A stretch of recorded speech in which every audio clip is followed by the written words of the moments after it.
Hey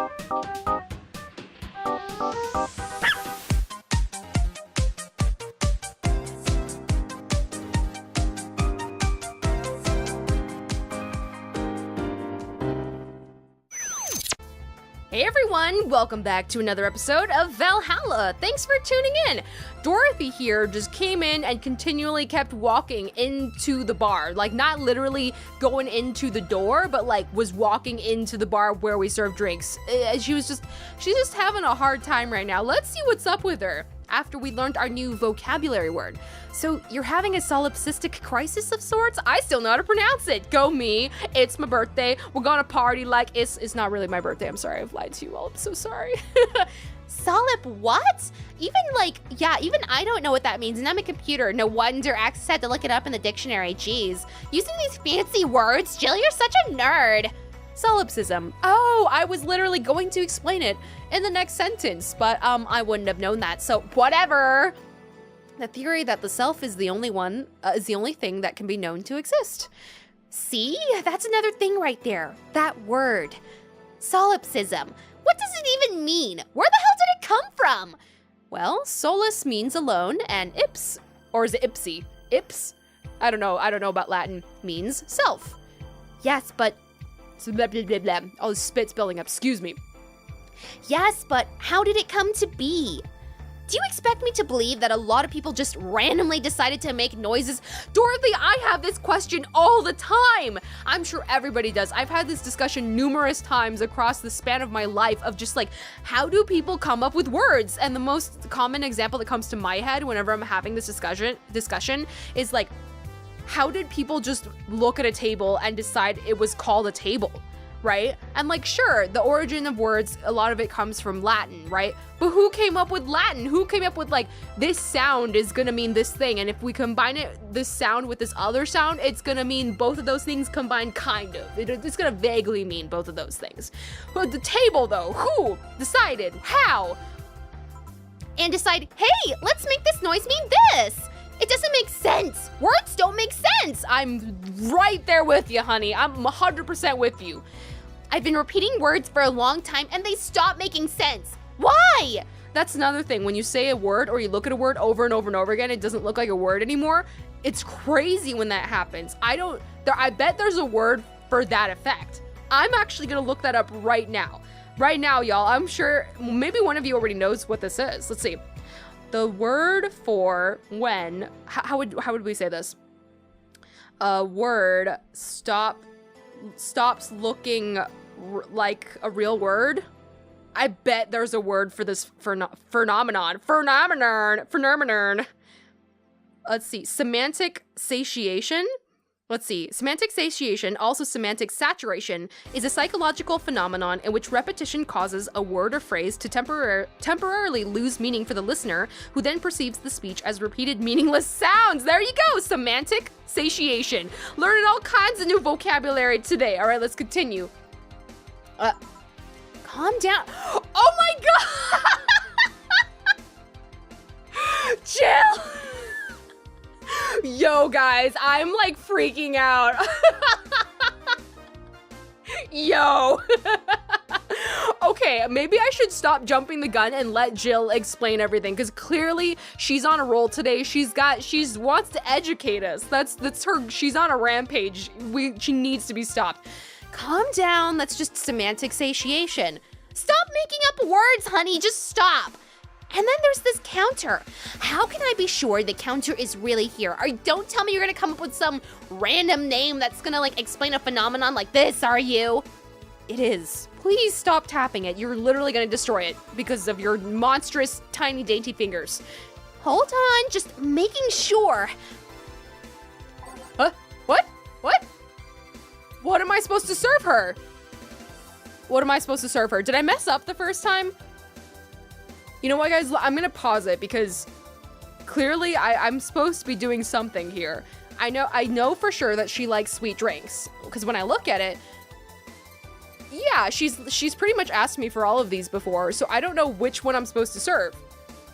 What am I supposed to serve here? There's no indication, like literally any sweet drink? I don't even know if the first reaction was a good one.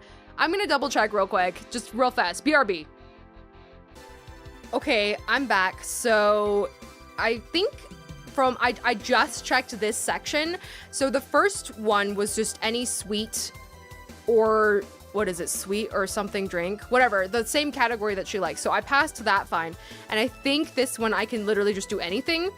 If that's the case, I'm gonna look for the most expensive drink, which, sorry, I know, I've found it before. I think it was Piano Woman or Man, 320 and 320.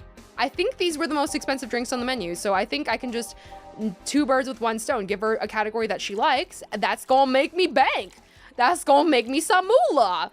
Okay, I'm still freaking out, you guys, over like the earlier stuff that I was like looking it up and she literally said it right after. I mean, that's what they were implying. Like that's exactly what they were describing. So I was just like fleshing it out further because I'm like, hey, that concept is very familiar to me and I feel the same frustrations as Dorothy does. But it's just so funny that like, I was like, I bet there's a word for that. And Jill literally explains it. I'm just freaking out, man. Anyways, here you go. Stop tapping the counter so much. I'm this close to throwing this at your face. Sorry. So let's start from the beginning. Since when did you start having this existential crisis, which is the more common word that people use instead of solipsistic? Since earlier today, I think. I was remembering the good times I had with my guardian, but I don't know, it was all too sudden. I was thinking about everything that happened from a week ago until now. How much fun I was having, how much I loved everyone around me. And out of nowhere, the thoughts started piling up in my mind. What is love? What is fun?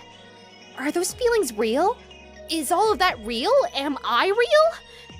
What tells me I'm actually in a body? What if I'm just some computer somewhere thinking it has a body? What if I'm just a human girl in a comatose dream? What tells me that you're real? Huh? For all I know, I might just be a figment of someone's imagination, or even just an AI simulation in some computer that thinks it's a human. I've been there, Dorothy. That existential doubt and crisis, that uncertainty about whether or not things are real. It was a couple of months only, but I remember having panic attacks and scratching my arm to feel something. That's crazy. Like I've seen stories where people experience this sort of thing, but I don't know if I've personally really had this sort of crisis. Because like everybody gets some form of like an existential crisis, like the meaning of life, the meaning of the purpose and like what we're here for and all that stuff. But like, I don't know if I've ever felt like things weren't real. I don't think I've ever gotten to that point of thinking where I'm like, am I really here? And like, such specific things like, am I actually a comatose girl just in a simulated world? I don't think I've ever felt that before, but I've seen like really like interesting representations of that concept. But the panic attacks gave me a rush of adrenaline, so I couldn't feel the scratch and the fear got worse. What did you do to get over it? Oddly enough, I read a book. Well, I'm outie. I'm not going anywhere near a book. You're telling me to read a book to get rid of this problem? The Last Rain in the World. One of my favorites. Okay, we've heard this title before because they said that there might be a brain in a jar who is the author that's living somewhere in this town. At one point, I cried with the book and I realized I was crying over fake things, a story and its characters. I didn't care less for them because they were fake. Why not think of reality like that too? Man, that's so meta because it's like me being upset over the characters in this game and crying over them and she's talking about that. This is so meta, dude. Even if I'm a figment of someone's imagination, which you are, Jill, you're not a real character. This is crazy. I'd still care about you. That's what I told myself, at least. It wasn't immediate, but that focus helped me. I like it. Hey, can I take this drink? I made it for you. Thanks. Okay then.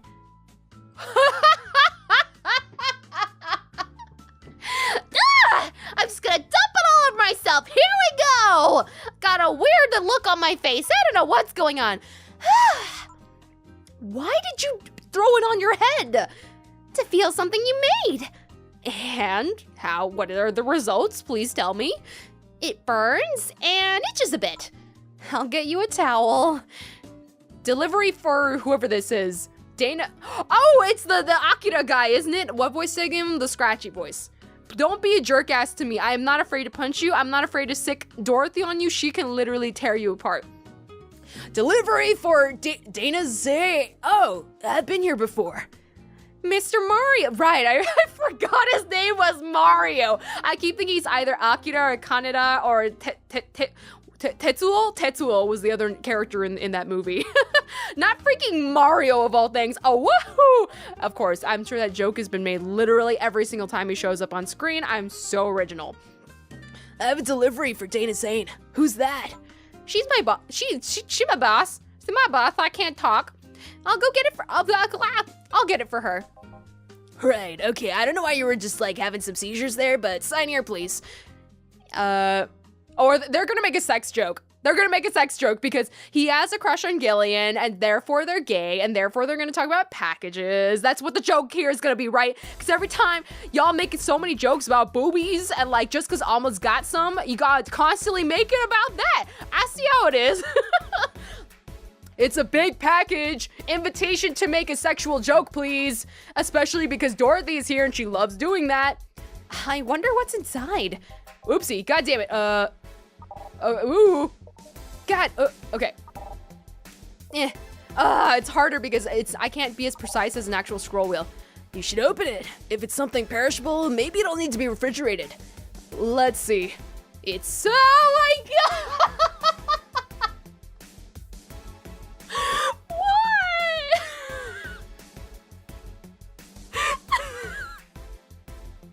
I can't breathe. Is this the real life, or is it just fantasy? Caught in a landslide, no escape from all these sex jokes. Okay, breathe, Axis, breathe. You're alive, you here, you exist. You can do this. Oh my god, there are actual tears in my eyes right now. I can't breathe. It's a wiener. It sure is a really big wiener. Hey, honey!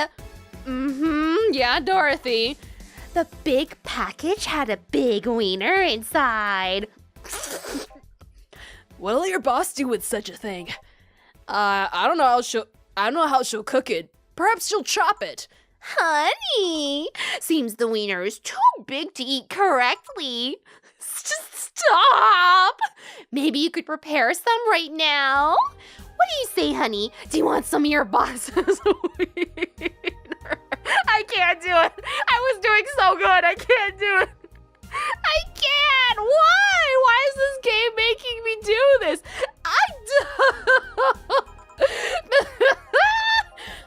Seriously, Jill?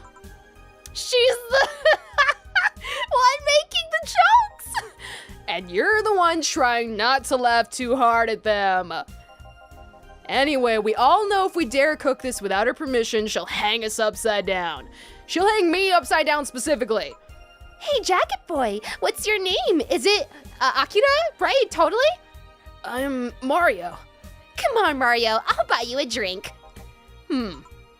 He might have another delivery, you know. This is the last one, actually. I'll accept your offer. I'll have a sunshine cloud. Oh, yay, sweet. He's boldly ordering girly sounding drinks and not caring about his appearance. That's an improvement. I'm fine. Okay, sunshine cloud, here we go. Come on, y'all. So like, are they gonna hook up or what? I don't know. Are they the best match for each other? They've barely interacted other than this freaking sex joke setup. Optional Karmatrine, here we go. I'm just gonna dump some in there. Let's just dump some more in there. Oop. Dump some more in there, dump lots in there. There we go, that looks good. Okay, on the rocks and blended. I can't believe this, y'all. I can't believe it. I don't even know, like, they haven't really talked much about Gil's relationships because, you know, he's such a mysterious guy overall. But I'm just curious, like, well, he's friends with Jamie, so we know that at least. Here. Thanks. Hey, Call me Dorothy. You can also call me darling for the right amount. Yeah, Dorothy. Why'd you buy me a drink? Just to let you know, I don't swing that way. What way, Lilum? I'm a man's man. I like men, okay? This is so funny because, like, again, with the internet stuff, they reversed it so that all the typically, like, guys, and they're all trolls and stuff, but typically, you know, you would think the stereotypically guys, right? They're all girls. So in this one, I guess it's like normally, well, he is pretty insecure about, he's insecure about not looking tough, but he's not afraid to talk about his sexuality. So that's interesting because, you know, again, usually they're very closeted. They want to protect their masculinity, not be gay, but like he's like very boldly saying it. So that it's just funny because he's so like on the defense about that. It's like the reverse, you know what I mean? You know, they're just doing so many subversions. I appreciate it. I'm a man's man. I like men, okay? Oh, God, stop hitting on me. Not that there's anything wrong with liking women, but Mario, just calm down. Just calm down. It's fine. It's fine. Loosen up. It's chill. Oh, don't worry. I wasn't hitting on you. I was thanking you. Thanking me? Here, package. Let me see Honey here laughing like an idiot. It's easier than you think. That made me happy and, I don't know, it fit with what she was telling me earlier. I'm more calm than when I entered. Glad to help, I guess? Well, duty calls. Bye, Mario. Bye, John. Bye, honey. Enjoy your big wiener. Out with you. She seems like a nice girl. I don't mean for it to sound like I get it. Don't worry. You like guys. It's clear. Speaking of, you like motorcycles, don't you? I do, yeah. Have you been to the motor district? I spend all my free time in the motor district, actually. Why? Is it true what they say about all the illegal races going on there? You're not a cop.